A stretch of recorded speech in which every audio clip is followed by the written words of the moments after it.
hot. Do stuff with Nikki here. Check it out. We're gonna talk about something today you probably don't know jack about. Yeah, I'm not being a jerk. I'm just being a little fruity. Oh man. Alright, I'll stop. This. 18.5 pounds of, holy crap, biggest tree-borne fruit in the world. And I'm gonna butcher it just for you and tell you a whole lot of stuff you gotta know. And even if you're not in sunny, hot, sweaty South Florida, you still might want to listen. You got a free giveaway at the end. We're doing this. Let's set it up.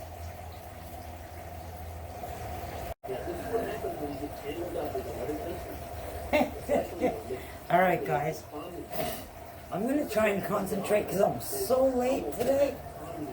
And now John with the prepared mind is going. And I really actually want to sit there and listen to him. But I got to butcher this bloody thing because it's getting way too ripe. You can see the ends are like really brown. This is Jackfruit. And he's a big bad boy. This was an 18.5 pound. That's what he weighed in at. And I already split it in half and all that. So, you know. So, I'm going to show you how to take this thing apart. And I'm going to tell you a whole bunch of stuff about this thing. So, we're going to have a little bit of messy fun. By the way, this is the largest tree-borne fruit in the world. And oddly enough, it's in the mulberry family, which is a little bitty cute little thing. Don't ask me why. Yeah, right. So, we're going to take this thing apart, and I got everything ready, and we're going to do stuff right now. Be right back.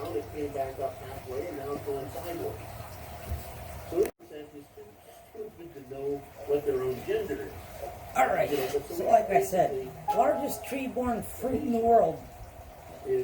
Boy, hang on a second. Is on one side and the other half is on the other.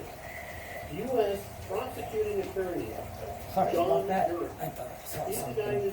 So, literally, when you take this thing apart, it is butchering. So we're going to take this half over here, and I'm going to show you. I got my knives, I got my gloves, I got my coconut oil, I got my machete in case somebody tries to break in and steal my fruit. I got my bowls. One of them is with water. I'll tell you why later. I got my crappy bowl for the garbage left over. And I've got duct tape for when Gary gets home because it's late and asks me why dinner isn't ready. We'll put that off to the side. Alright. So, this thing. So, split it open. I had it pre-split already before I started this. This thing, like I said, I wanted to wait a few days before I did this, but it was getting late and this thing was just getting way too ripe. Because as you can see, it's getting a little brown in certain spots. So if you grab a jackfruit and it's doing that, I mean, obviously you have to, you know, separate all that. This is actually an amazing fruit. Yes, I'm in South Florida. It's a tropical fruit. But the thing is, I've seen people actually successfully grow these out of our zone. And when they have like little food forests, microclimates, greenhouses, what have you. Hell, there's a dude in Nebraska that's growing citrus and pomegranates and figs and everything in the 5-foot deep snow. Look it up, I'm not joking. YouTube it, search it, do it. He's doing it, so there's no excuse. You can do it. You actually can. The thing is though, if you put this in the ground in a climate like we're in, this tree can get, I don't know, 30 to 70 feet tall. I mean, it can be a monster. And the cool thing about this is this fruit, it actually, it's not like normal fruit. It'll grow on the trunk of the tree, the actual trunk. And I think one of the records is like, I don't know, 70 kilos, which translates, it smells so good, which translates to something on the order of, I don't know, over 150 pounds. Do not walk under that tree.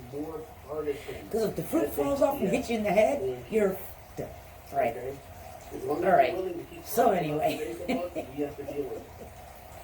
The cool thing about this is it's kind of rare outside of places like us. So it's literally like you can grow this. It's like money growing on trees, baby. Because like I said, this is 18.5 pound piece right here. And this is a little one. Little. He's tiny. And when I grabbed him the other day, he was still pretty green. And within 2 days in my garage, because it's warm and humid here, it's already way over ripening. And the thing is, when these things get ripe, you can smell it, even when they're on the tree a mile away. It's pretty incredible, you know. So the cool thing is, in our SHTF, you know, gardening theme, this is an unbelievable prepping fruit, because I mean, you get pounds of fruit, you know, and you just, you know, harvest it, put it in the freezer and all that. I just wanted to show you that, you know, how I do it. Because basically when you cut it, you see how the inside pods look right there? You take the pods out. There's a pod. You can eat that whole pod, and inside is a seed. The seeds are huge. They're the size of a horse. I'm just kidding. See how big? That's what my tub of water is for. When I grab the seed out of it, I drop it in the water so it stays wet. And then I take the fruit and I throw it in my fruit tub. Because that's the one thing about this. If you want to grow these and you go and you look for seeds, it's a little on the tough side. They have to be planted fresh. You can't let them, you know, dry out. Oop, one just shot off on the floor. Yep, that was a good one. In the water it goes. Anyway, when you take this apart, you have these pods, you know. So you just go in there and you grab your little pods out. I'm not going to do the whole thing. I just wanted to give you a general idea. That's what the little pods look like. And the cool thing is that this is super ripe now. It's got this amazing smell. In fact, for those of you that don't know, this is what juicy fruit gum was based off of. The flavor, actually. Now we're told in Not joking. But this is like I said, a great prepper fruit, because you can actually also eat these when they're not entirely ripe. They're actually great for diabetics. At that point, you gotta do your research. It's incredible. Oh, so you can do them less ripe, like you would papayas or something like that. Or you can go more ripe, you know, when it's a fully ripened sweet fruit like this. And you've got an ass load, a lot of fruit that you can harvest and actually put in your freezer or do whatever. And look, this was an 18-pound single fruit.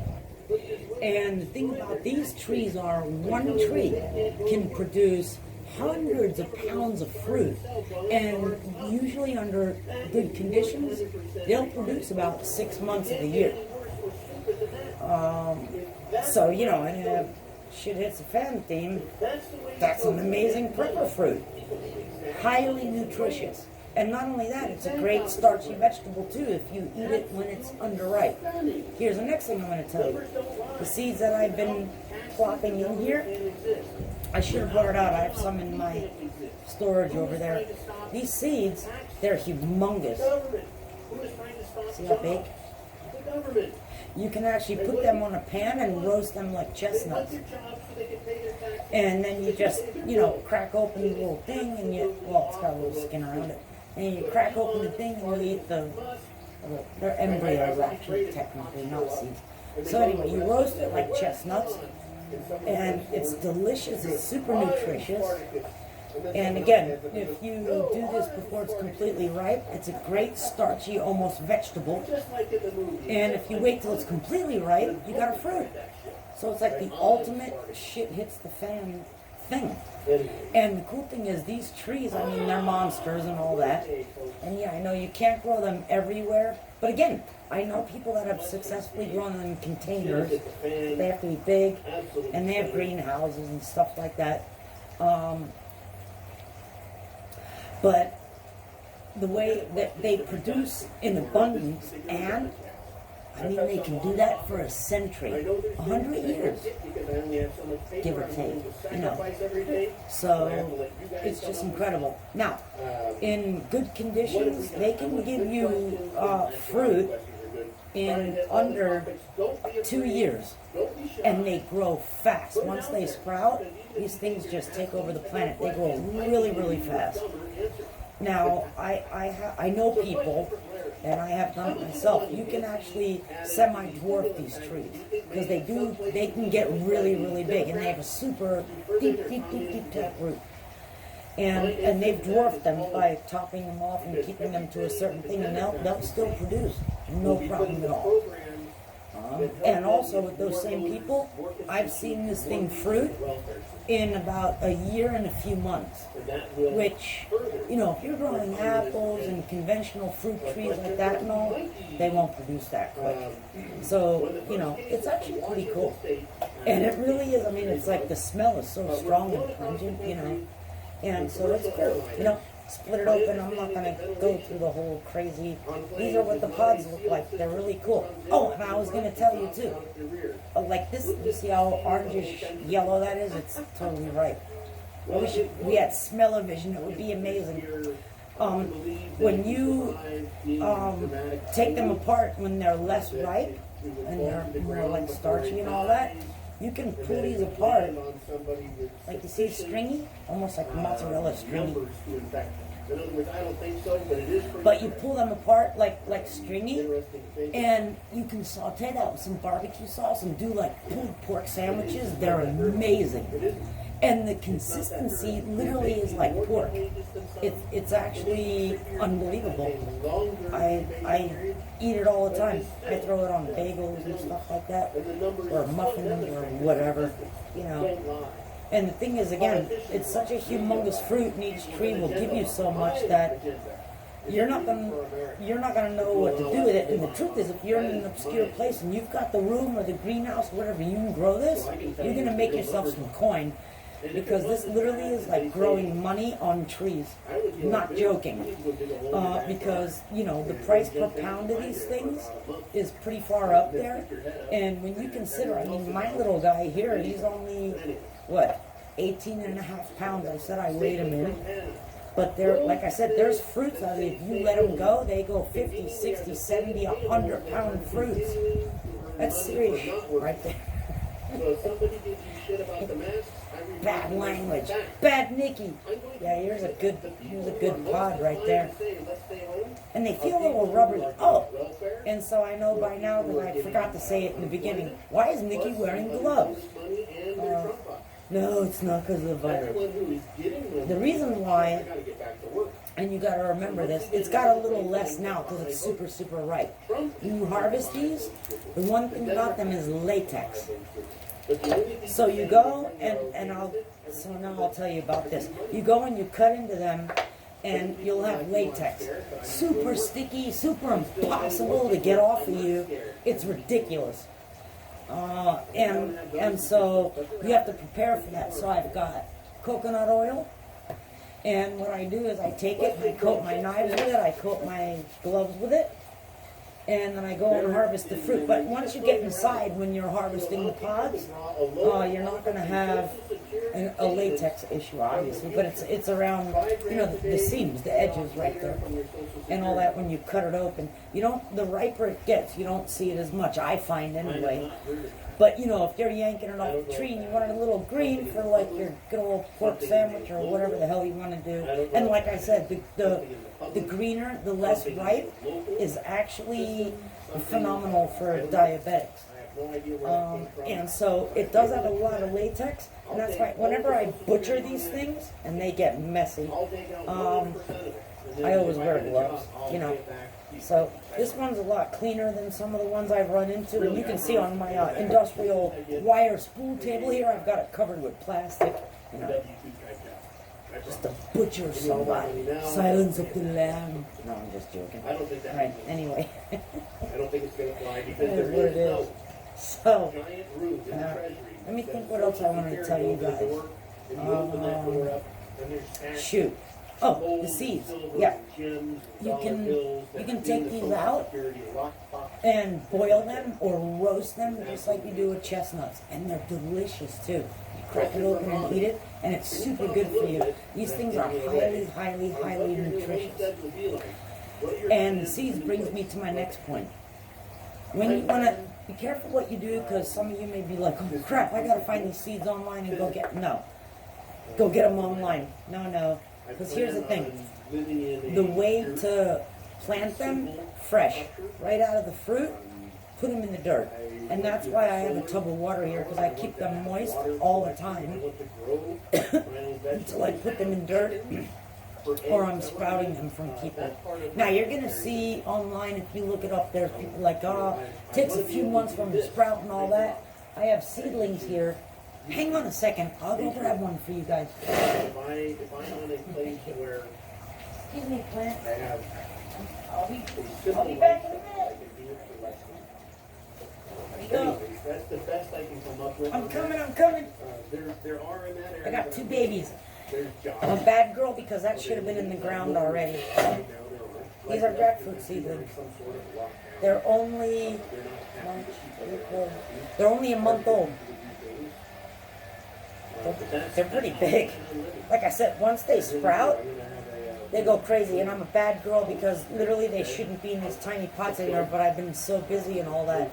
But you see, once they sprout, it's on. They're gone, they grow so fast, you know. And that's another thing too. Jackfruit has an extremely deep taproot. And that's a, shut up dog. And that's another reason why, you know, these things, you put them out in a climate like ours here in South Florida. I'm in zone 10. They can get 30, 40, 50, 60, 70 feet tall. But there's a cool trick that I read that they do in Asia.